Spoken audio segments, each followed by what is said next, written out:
A force is conservative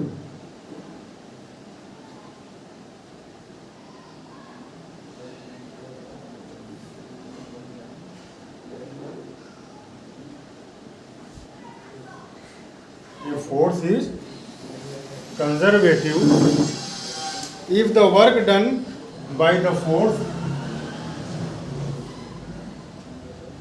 if the work done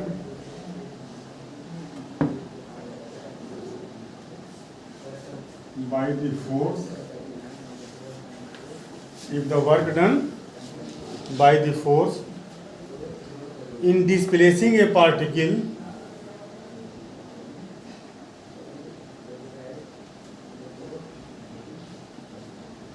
in displacing a particle from one point to another from one point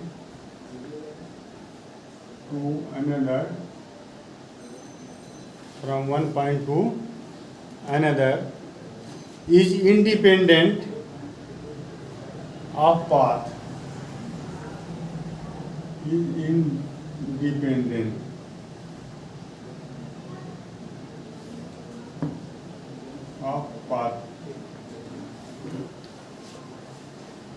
For example, gravitational force,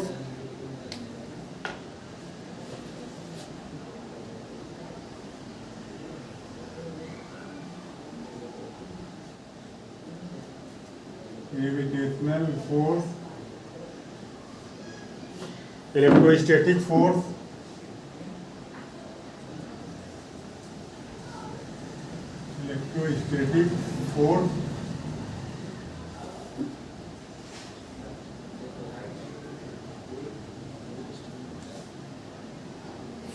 हो गया, force of spring,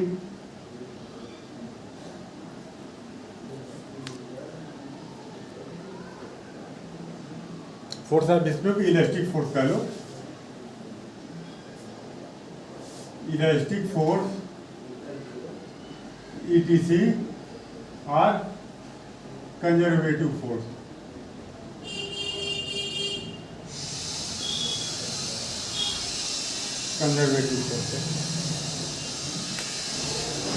ठीक। अब conservative force में देखो, अगर conservative force से अगर work done हो रहा है तो वो वर्क डन पाथ पर डिपेंड नहीं करेगा। ये जो ग्रेविटेशनल फोर्स है, फोर्स ड्यू टू ग्रेविटी, मान लो कोई ऑब्जेक्ट यहाँ है और इसकी यहाँ पर हाइट हम यहाँ पर 0 मान लें, ठीक। यहाँ से मान लो ये A से चला B पर, ठीक, A से चला B पर, डिस्टेंस उसने तय किया h1, फिर इसके बाद B से चला C पर और डिस्टेंस उसने तय किया, यहाँ s1 डिस्टेंस तय किया और ये s2, और C से फिर चला D पर, s3 डिस्टेंस तय किया और यहाँ से फिर ये चला E पर, ये s4 डिस्टेंस तय किया और यहाँ से चला गया F पर, तो ये डिस्टेंस मान लो s5। तो टोटल वर्क डन निकालिए इसमें, देखो आप उस पार्टिकल को A से F तक लेकर के जा रहे हो इस रास्ते से, और दूसरा रास्ता ये कि डायरेक्ट आप लेकर के चले जाएं, ठीक। तो ये डिस्टेंस कितना, देखो ये s1 है और ये s3 है और ये हाइट s5, तो ये टोटल हाइट कितनी हो जाएगी, s1 plus s3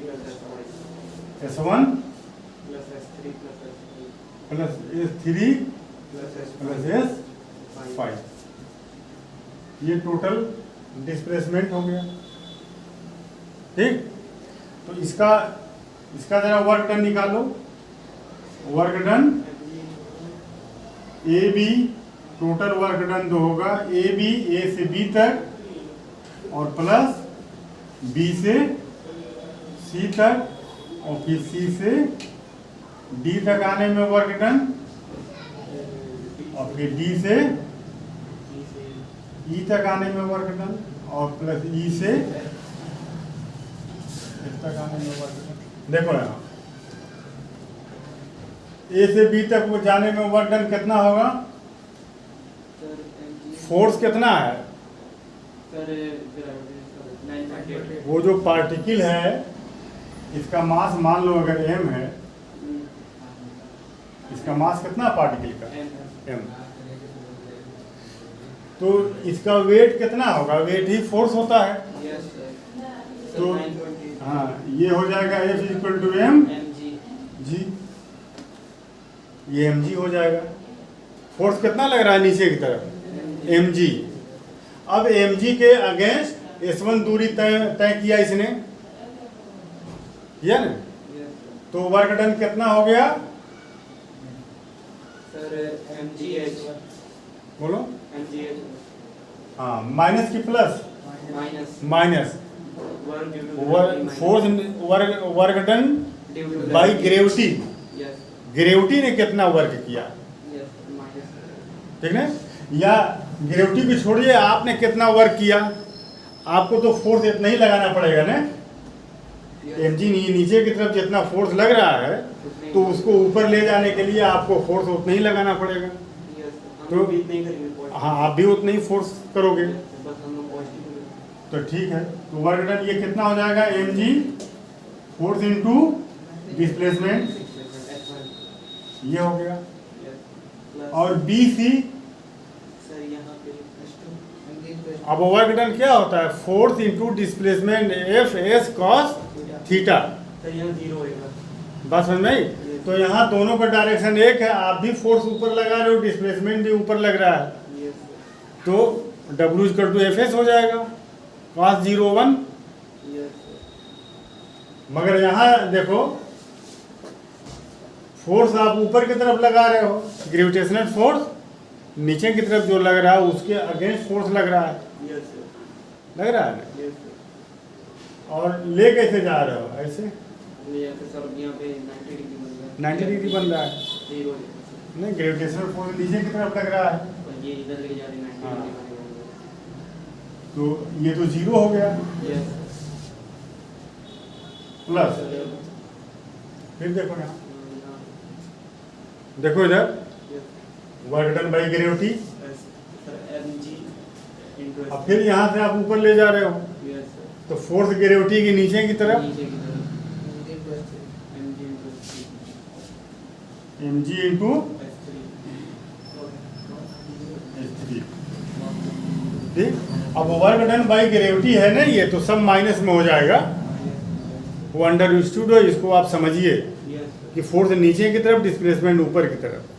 angle 180 cos 180 -1 होता है, ये सब माइनस में जाएगा। और इसका वर्क डन निकालो, ये भी 0 होगा। ग्रेविटेशनल फोर्स नीचे की तरफ, उसी के अगेंस्ट आप फोर्स लगा रहे हो, और वर्क डन डिस्प्लेसमेंट इधर हो रहा है, एंगल 90 डिग्री cos 90 0, तो ये भी 0 हो जाएगा। और प्लस यहाँ इसका कितना होगा? Force mg into s 5। तो टोटल वर्क डन कितना हो गया? mg आप कॉमन ले लें, ठीक, ये डिस्टेंस मान लो h है पूरा, तो ये कितना हो जाएगा? s1 plus s3 plus s5। ये वर्क डन हुआ ना? और इसको भी देख लो, ये कितना वर्क किया? ये H इक्वल टू क्या है? S1 plus S2 plus S3। तो यहाँ से अगर इस पाथ से आप लेकर के जा रहे हैं तो work done equal to force S1 S3 S5। हाँ ठीक है, S1 होगा, S3 होगा, F5 होगा। तो फोर्स इंटू mg फोर्स है इंटू डिस्टेंस mgh होता है। तो ये आ जाएगा h कितना है s1 plus s3 plus s5। ये दोनों वर्ग बराबर है कि नहीं है? mg s1 plus s2 plus s5 mg s1 plus s2 plus s5। तो आपने ये देखा कि चूंकि ग्रेविटेशनल फोर्स ये कंजर्वेटिव फोर्स है, इसलिए आप इस ऑब्जेक्ट को यहाँ तक लेकर के आने के लिए ये पाथ आपने चुना, ठीक। और एक है वो सीधे लेकर के गया, तो पाथ पर डिपेंड नहीं करता है। कंजर्वेटिव फोर्स वो फोर्स है जिसके जरिए किया गया वर्क डन पाथ इंडिपेंडेंट होता है। बात समझ में आई? तो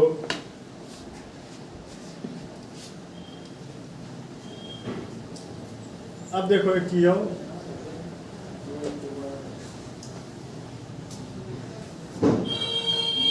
अब कंजर्वेटिव फोर्स में देखो, मान लो ये ए को हम लेके जा रहे हैं बी तक, ए से किसी लेकर के जा रहे हैं मान लो बी तक, ठीक। और फिर हम मान लो वापस आ रहे हैं ऐसे, फिर जो है हम इसको किसी भी रास्ते से हम वापस आए यहाँ ए से बी और हम इस रास्ते से वापस आए, ठीक। तो अभी हम इसको, हम एक ऑब्जेक्ट को इस रास्ते से लेकर के जा रहे हैं बी तक, ठीक। और उसी ऑब्जेक्ट को हम इस रास्ते से लेकर के जा रहे हैं बी तक, तो दोनों में वर्क डन क्या होगा? इक्वल होगा। दोनों में वर्क डन इक्वल होगा। ये पाथ 1 है और ये पाथ 2 है, ठीक। तो work done of moving a object from A to B by the path 1 is equal to work done in moving object from A to B via path 2। दोनों में वर्क डन क्या होगा? सेम होगा। बात समझ में आई? तो अब देखो यहाँ पर, अब मान लो इस ऑब्जेक्ट को तुम यहाँ लेकर के आए, ठीक, और यहाँ से फिर वापस तुम ला रहे हो इस रास्ते से, ठीक। तो इधर से जब तुम जाओगे तो वर्क डन अगर पॉजिटिव हो रहा है, ये मान लो जो ग्रेविटेशनल फोर्स है, तो ग्रेविटेशनल फोर्स के अगेंस्ट आप लेकर के जा रहे हो, तो ऊपर लेकर के जा रहे हो तो वर्क डन क्या होगा? निगेटिव। Work done negative. तो ये work done minus V A B, A से बी तक लेकर के जाने में वर्क डन माइनस होगा। क्यों माइनस होगा? हाँ, फोर्स नीचे लग रहा है, ग्रेविटेशनल फोर्स नीचे लग रहा है और डिस्प्लेसमेंट ऊपर हो रहा है। अब उसके बाद यहाँ आ जाओ, देखो अब इसको फिर हम वापस हम यही ला रहे हैं, तो ग्रेविटेशनल फोर्स भी नीचे और डिस्प्लेसमेंट भी नीचे, तो वर्क डन दोनों का डायरेक्शन एक, थीटा 0, तो ये पॉजिटिव होगा। तो work done B A, B से ए तक आने में ये पॉजिटिव होगा, ठीक। और कंजर्वेटिव फोर्स में ये होता है कि एक पूरा लूप अगर आप पूरा करें कंप्लीट, एक पूरा लूप अगर पूरा करें आप, तो टोटल वर्क डन जो है 0 होगा। टोटल वर्क डन जहां से आप गए वहीं पर आ गए, तो डिस्प्लेसमेंट तो 0 हुआ, नहीं हुआ? डिस्प्लेसमेंट 0 हुआ, तो टोटल वर्क डन क्या हो जाएगा? 0 हो जाएगा। तो देखो इसको ऐड करो, total work done, total work done W equal to, add कर दो दोनों को, माइनस बी ए बी और प्लस बी ए बी, ठीक। बी से ए, Yes, sir. ए से बी तक जाने में वर्क डन निगेटिव Yes. और बी से ए तक आने में वर्क डन पॉजिटिव, और टोटल वर्क डन क्या होगा? Zero. जीरो होगा। ये एक लूप बना ना पूरा, Yes. वर्क डन क्या होगा? Total zero. तो ये जीरो इक्वल टू माइनस और प्लस दोनों का बी ए। नहीं, कट कैसे जाएगा? मतलब सर एक हाँ minute- ठीक है, B A B equal to V W B A. Yes, sir. ये इधर लेंगे, ठीक? बात समझे? Yes. एक नेगेटिव में हो रहा है, एक पॉजिटिव में हो रहा है, और दोनों सेम है, तो Yes. जीरो नहीं हो गया? Zero. हो गया जीरो। तो उतार लो। उतार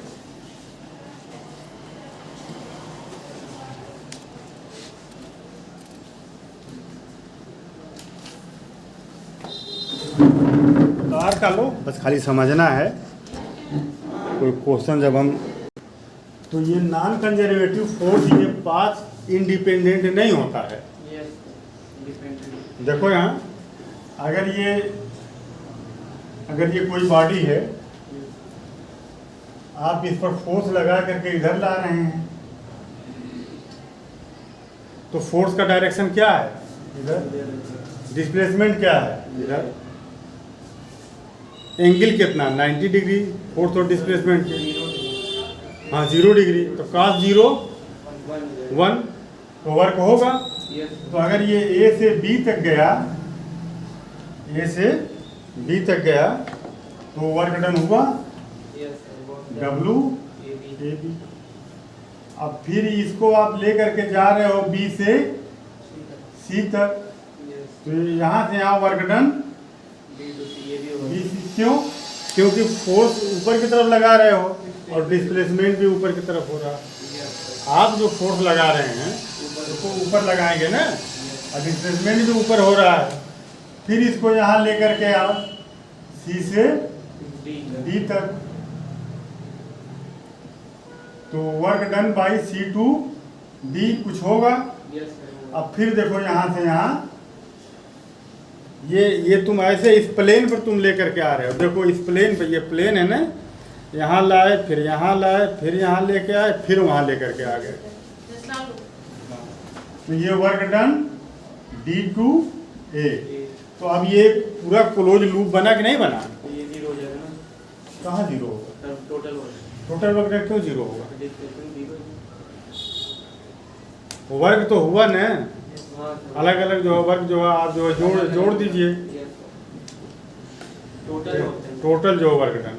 Yes. यहाँ का वर्क डन आप निकाल लीजिए, यहाँ का आप वर्क डन निकाल लीजिए, यहाँ का वर्क डन, यहाँ का, ठीक है। वर्क तो हुआ, तो वर्क डन कितना होगा? ए बी, ए से बी तक जाने में वर्क, Yes, sir. और बी से सी तक जाने में वर्क, और सी से डी तक जाने में वर्क, और डी से ए तक जाने में वर्क।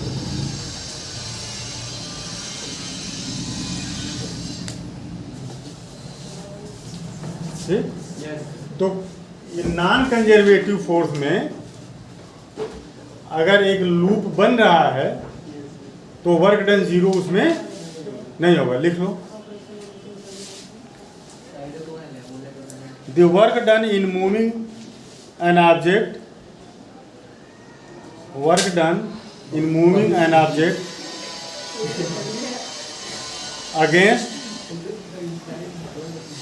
अगेंस्ट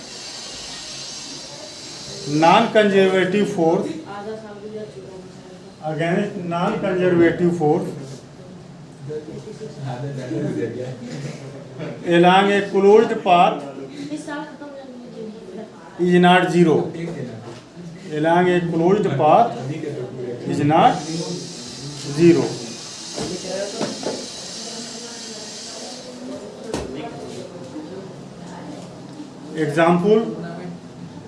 एग्जाम्पल में लिखिए,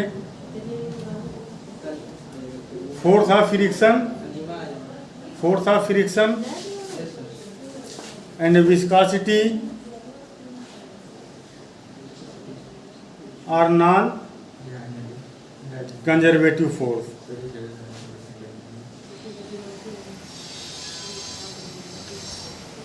अब नॉन कंजर्वेटिव फोर्स की एक पहचान ये भी है कि चेंज इन एनर्जी, कल क्या पढ़े थे तुम लोग? Change in energy is equal to work done, यही ना? चेंज इन एनर्जी, तो change in energy is equal to work done. तो ये देखो यहाँ अगर एनर्जी मान लो है के इनिशियल और यहाँ कितनी एनर्जी है के फाइनल, तो चेंज इन एनर्जी डेल्टा के इक्वल टू के फाइनल माइनस के इनिशियल। तो ये जो एनर्जी में जो चेंज आई है यही वर्क डन के इक्वल होगा। तो K final minus K initial is equal to work done. ठीक, मगर अगर ये फोर्स नॉन कंजर्वेटिव, अगर ये फोर्स कंजर्वेटिव है तो चेंज इन एनर्जी जो आएगा वो माइनस ऑफ वर्क डन आएगा, माइनस ऑफ वर्क डन। ठीक, देखो एक पॉइंट है यहाँ मान लो यहाँ एनर्जी है यू आई, ठीक, और तुम इसको यहाँ से लेकर के यहाँ आए यू फाइनल।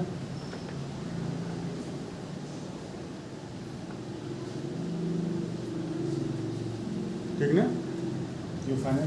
या मान लो ऊपर से नीचे आ रहा है, इनिशियल से फाइनल ऐसे आ रहा है, मान लो ऊपर से कोई चीज़ ऐसे ड्राप किया जा रहा है। देखो इधर देखो, ऐसे यहाँ पर ड्राप किया गया, तो यहाँ इसकी एनर्जी मैक्सिमम होगी और यहाँ इसकी एनर्जी पोटेंशियल एनर्जी मिनिमम होगी। अब पोटेंशियल एनर्जी, ये जो ग्रेविटेशनल फोर्स होता है ये कंजर्वेटिव है ना, तो इसी को हम एग्जांपल में लें। ऊपर से कोई ऑब्जेक्ट ऐसे गिराया जा रहा है, यहाँ से चल के यहाँ आया, ठीक, तो चेंज इन एनर्जी कितना हुआ बताओ? Final minus initial. तो delta U is equal to final minus initial. अब हमको ये बताओ कि पोटेंशियल एनर्जी किसकी ज्यादा होगी? इसकी कि इसकी? इसकी ना ज्यादा होगी। तो जो माइनस वाला है वो बड़ा है ना, माइनस जिसके साथ लगा है वो बड़ा है और ये छोटा है, तो ये माइनस में आएगा कि प्लस में आएगा? माइनस में आएगा। जैसे 2 - 10 -10 8 आएगा। तो ये चीज आ जाएगी यहाँ u f is greater than ये u f छोटा है ना, स्मॉलर देन u i। ये इसका पोटेंशियल एनर्जी कम होगा क्योंकि इसकी हाइट कम है, इसकी पोटेंशियल एनर्जी ज़्यादा है क्योंकि इसकी हाइट ज़्यादा है। यहाँ से ये चल रहा है तो यहाँ की एनर्जी इनिशियल, जहाँ पहुँचा फाइनली वहाँ की एनर्जी फाइनल, ठीक ना। तो फाइनल माइनस इनिशियल, फाइनल छोटा है इनिशियल बड़ा है, तो ये किस में आएगा? डेल्टा यू निगेटिव में आएगा, ठीक। और यही क्या होता है? Change in kinetic, change in energy. कल आपने पढ़ा था वर्क एनर्जी थ्योरम कि change in energy is equal to work done. Change in energy work done के इक्वल होता है, ठीक ना। तो अब ये डेल्टा यू किस में आ रहा है बताओ?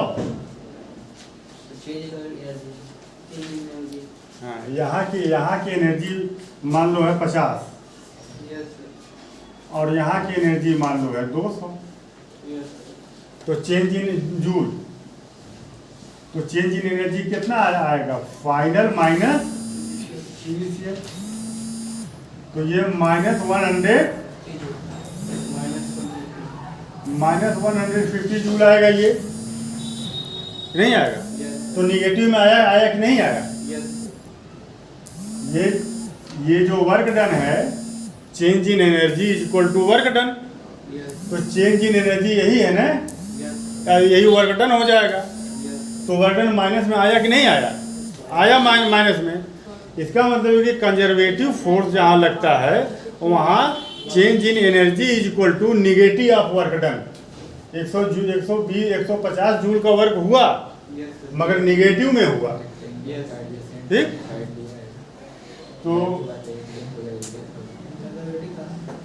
Change in energy equal to minus of work done conservative के लिए, इसके लिए कंजर्वेटिव के लिए, बात समझ में आई। तो उतार लो इसको, ये यहाँ ये 2 पॉइंट बनाओ, यहाँ U final U initial, delta U is equal to U final minus U initial, ये नेगेटिव है, U F is smaller than U Y.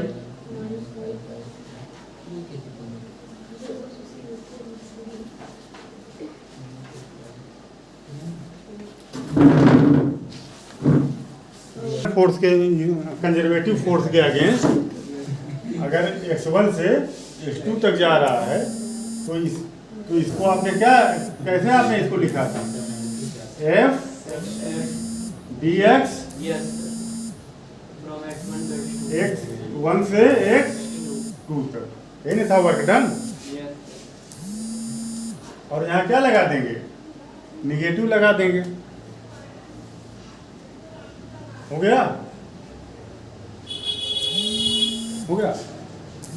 Delta u is equal to minus integration का निशान x1 से x2 f dx